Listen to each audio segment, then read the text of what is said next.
नमस्कार, जनप्रवास सुपरफास्ट में आपका स्वागत है। मैं हूं हेमेंद्र सिंह। नजर डालते हैं आज की सुर्खियों पर। आज फ्रांस से बिना रुके भारत पहुंचेंगे 3 और राफेल लड़ाकू विमान। यूएई के आसमान में भरा जाएगा विमानों में ईंधन। 1 अप्रैल से ग्राहक की मंजूरी के बाद ही खाते से राशि काट पाएंगे बैंक। आरबीआई ने बिल भुगतान के लिए ऑटो डेबिट फीचर पर लगाई रोक। यूपीआई के ऑटो पे सिस्टम से भुगतान पर नहीं पड़ेगा कोई असर। नए नियम लागू होने से करोड़ों लोगों को होगा फायदा। सालाना 2.5 लाख रुपए से अधिक पीएफ के ब्याज पर लगेगा टैक्स। कारोबारियों के लिए ई इनवॉइस भी हो जाएगा जरूरी। पाकिस्तान के पीएम इमरान खान ने प्रधानमंत्री मोदी को लिखा पत्र, का कश्मीर समेत अन्य मुद्दों पर बनाया जाए अनुकूल माहौल। हौसले पस्त होने से पाकिस्तान की अकलाई ठिकाने। अब भारत से कपास आयात के लिए इमरान ने मांगी कैबिनेट से अनुमति। ट्रेन में रात के समय मोबाइल या लैपटॉप चार्ज नहीं कर सकेंगे यात्री। 11 बजे से सुबह 5 बजे तक कोच में लगे चार्जिंग पॉइंट रखे जाएंगे बंद। कल से दिल्ली मेरठ एक्सप्रेस वे पर फर्राटा भरेंगे वाहन। अंतिम ट्रायल और लोड टेस्ट पूरा होने के बाद मंत्रालय ने दी हरी झंडी।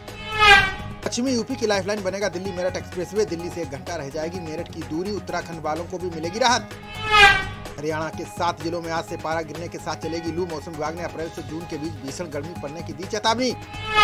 भारत और अमेरिका के सैनिकों ने हिमाचल में किया सैन्य अभ्यास। दोनों पक्षों के बीच के समन्वय को बढ़ाने पर दिया जा रहा है जोर।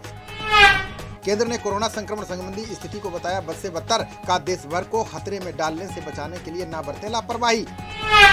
देश भर में 24 घंटे के भीतर सामने आए कोरोना के 53,125 नए मामले। अब महामारी की चपेट में आ चुके हैं 1 करोड़ 21 लाख लोग।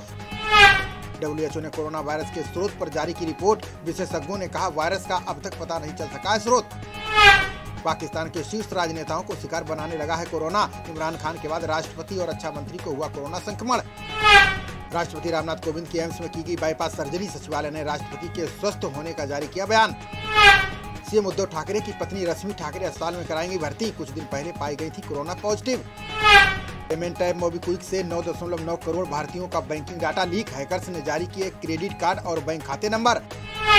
आज शाम से थम जाएगा राज्यों के दूसरे चरण का चुनाव प्रचार। बंगाल समेत अन्य राज्यों में 1 अप्रैल को होगा मतदान। बंगाल में चुनाव आयोग ने रिटर्निंग अधिकारी समेत 3 को पद से हटाया। सभी अधिकारियों के खिलाफ शिकायत मिलने के बाद हुई कार्रवाई। मोदी ने तमिलनाडु में किसान और कृषि पर दिया बयान। का कृषि सुधार के लिए बिचौलियों से छुटकारा दिलाएगा केंद्र। मोदी ने बंगाल में शोभा मजुमदार की जान जाने पर उठाया सवाल। बोले महिला विरोधी हैं टीएमसी, कांग्रेस और वाम दल। मोदी ने तमिलनाडु चुनाव में कांग्रेस डीएमके पर बोला हमला। कहा कांग्रेस और डीएमके की आउटडेटेड 2G मिसाइल है ये राजा। चुनाव आयोग ने द्रिमुख के स्टार प्रचारक राजा को जारी किया नोटिस। पीएम पलानीस्वामी के खिलाफ आपत्तिजनक टिप्पणी करने का है आरोप। बंगाल के मोयना में भाजपा प्रत्याशी अशोक डिंडा के काफिले पर हमला। गाड़ी के तोड़फोड़ को लेकर भाजपा ने टीएमसी को बताया जिम्मेदार। बंगाल बीजेपी अध्यक्ष दिलीप घोष ने मुख्यमंत्री पद पर दिया बयान। बोले नवनिर्वाचित विधायकों में से ही मुख्यमंत्री बनना जरूरी नहीं। ममता बनर्जी का बीजेपी नेता से बात करने का ऑडियो हुआ वायरल। बोली नेताओं से बात करने का मुख्यमंत्री को है अधिकार। ममता बनर्जी के अपना गोत्र शांडिल्य बताने पर गिरिराज सिंह का पलटवार। बोले ममता को सताने लगा है हार का डर, अब कर रही है नाटक। अमित शाह ने नंदीग्राम के रोड शो में ममता बनर्जी पर बोला हमला। कहा ममता के हटने से बंगाल में आएगा बहुप्रतीक्षित परिवर्तन। केंद्र ने जीएसटी क्षतिपूर्ति के लिए जारी किए 30,000 करोड़ रुपए। सरकार ने चालू वित्त वर्ष में 63,000 करोड़ बचे होने का दिया हवाला। केंद्र ने राज्यों द्वारा बाजार से कर्ज लेने के जारी किए आंकड़े। का चालू वित्त वर्ष में 7.98 लाख करोड़ का राज्यों ने लिया कर्ज। स्वजनर मामले में भारतीय टीम को बनाया जा सकता है बलि का बकरा। जांच पूरी होने तक 25 सदस्यीय दल को किया गया नजरबंद। मनसुख हिरेन कांड में एनआईए ने एक और कारोबारी को किया गिरफ्तार। कोयला कारोबारी ठक्कर पर सिम कार्ड उपलब्ध कराने का लगा है आरोप। एनआईए ने सचिन वाजे और विनायक शिंदे पर किया खुलासा। का मनसुख के लिए रची गई साजिश में शामिल थे वाजे और शिंदे।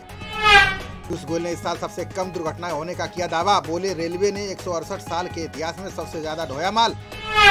भाजपा नेता शुभेंदु अधिकारी ने ममता के खिलाफ आयोग से की शिकायत। बोले बंगाल में चल रहा है बुआ और भतीजे का गुंडाराज। जेपी नड्डा ने महिला सशक्तिकरण की दिशा में काम करने पर दिया जोर। बोले असम में सोनोवाल सरकार ने महिलाओं को दिए 18,000 रुपए। असम कांग्रेस ने चुनाव आयोग की भूमिका पर उठाए सवाल। सुरजेवाला बोले भाजपा के समर्थन में छपे विज्ञापनों पर नहीं हुई कार्रवाई। रेल कोच फैक्ट्री के निगमीकरण को लेकर रेलवे कर्मियों में रोष। देश भर की यूनियन के पदाधिकारियों ने सड़कों पर उतरकर जताया विरोध। संघ प्रमुख की किताब भविष्य का भारत का आएगा उर्दू संस्करण। 5 अप्रैल को मोहन भागवत की किताब जारी करेगी NCPUL। सेना भर्ती घोटाले पर आर्मी चीफ एवं नरवणे ने दिया बयान। बोले हमारे पास नहीं थे जांच के अधिकार, इसलिए सीबीआई को सौंपी जांच। कमाई के मामले में मुकेश अंबानी से आगे निकले गौतम अडानी। 2 से 3 साल में अंबानी के करीब पहुंच जाएंगे अडानी ग्रुप के मालिक। तुर्की दौरे पर भारतीय मुक्केबाज दल के 8 सदस्यों को हुआ कोरोना। टूर्नामेंट में शामिल हुए बिना आज स्वदेश लौट सकते हैं खिलाड़ी। मुंबई में एनसीपी प्रमुख शरद पवार की हुई सर्जरी। पवार के पेट में कई दिनों से लगातार हो रहा था दर्द। ड्रग केस में एनसीबी ने एक्टर एजाज खान को किया गिरफ्तार। एजाज के साथ ही फारूक बटाटा से 8 घंटे तक हुई पूछताछ। यूपी और एमपी के बाद अब गुजरात में आया लव जिहाद पर कानून। गुजरात सरकार ने कानून में 7 साल की सजा का किया प्रावधान। मुख्तार अंसारी पर कार्रवाई करने वाले सीओ शैलेंद्र सिंह को राहत। यूपी सरकार ने शैलेंद्र पर दर्ज केसों को वापस लेने का दिया आदेश। केंद्रीय गृह मंत्रालय ने बंगाल पर आईबी की रिपोर्ट का लिया संज्ञान। रिपोर्ट के आधार पर 93 लोगों को वीआईपी सुरक्षा देने का दिया आदेश।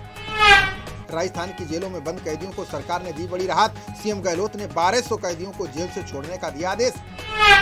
पाकिस्तानी फुटबॉल पर प्रतिबंध लगा सकता है फीफा। एक गुट पर महासंघ मुख्यालय कब्जाने का लगा है आरोप। खबरों का सिलसिला जारी रहेगा, देखते रहिए जनप्रवाद। नमस्कार।